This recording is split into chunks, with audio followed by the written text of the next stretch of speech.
Hello friends, welcome back Darshana's kitchen. आज मैं आपके साथ शेयर कर रही हूँ अमृतसर और कोलकाता की फेमस फिरनी। वैसे आप सब खीर तो बनाते ही हो, ये खीर जैसी है बट खीर से भी अच्छी लगती है। तो रेसिपी को नोट कर ले और ट्राई करना ना भूले। सबसे पहले इसके लिए हमें चाहिए चावल के दाने, जिसको मैंने 2 घंटे के लिए भिगो के रखा था। बाद में उसमें से पानी हटा लिया है। यहाँ पर मैंने लिए हैं जो खिचड़ी के चावल आते हैं, वो अच्छे से सोख हो चुके हैं।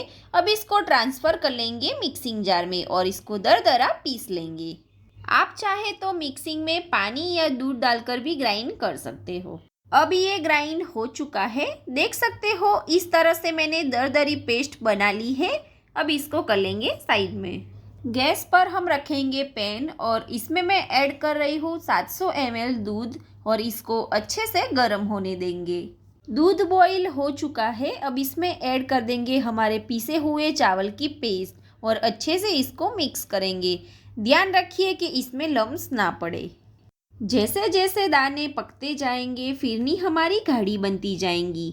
जब हम खीर बनाते हैं तो चावल खिले खिले होते हैं। यहाँ पर हमें बनानी है क्रीमी फिरनी। फिरनी बनाने के लिए हम बासमती चावल यूज़ नहीं कर सकते, उसके दाने अलग अलग रहते हैं।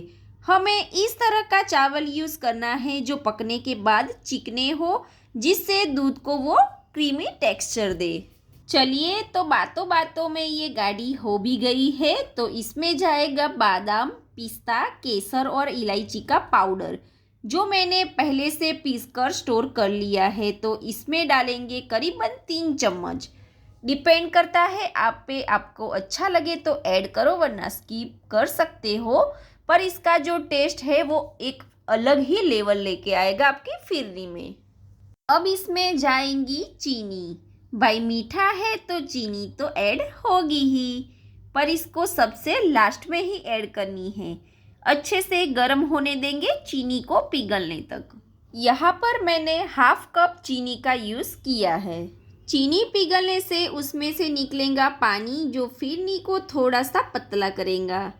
चीनी पिघल जाए बाद में 30 सेकंड इसको गैस पर चलाएंगे, बाद में गैस को कर लेंगे बंद। देख सकते हो इसकी कंसिस्टेंसी जो स्पैचुला को कोट कर रही है। तो ये तैयार है। ठंडा होने के बाद ये और भी गाढ़ी हो जाएंगी। अमृतसर में इसको मिट्टी के बर्तन में सर्व की जाती है। तो चलिए मैं भी सर्व करती हूँ ये मिट्टी के बाउल में।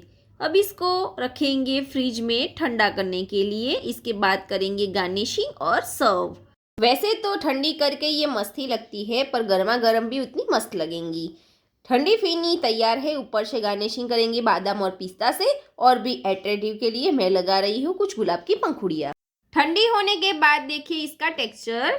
Time to yum yum phirni taste करने का। आप भी इसको ट्राई ज़रूर कीजिए और कमेंट में बताएं कि आपको खीर और फिरनी में से ज़्यादा पसंद क्या आई। रेसिपी अच्छी लगी हो तो लाइक करिए, शेयर कीजिए। चैनल पे नए हो तो सब्सक्राइब कीजिए। साथ में बेल बटन दबाना ना भूलें, जिससे नई वीडियो की नोटिफिकेशन आपको पहले मिले।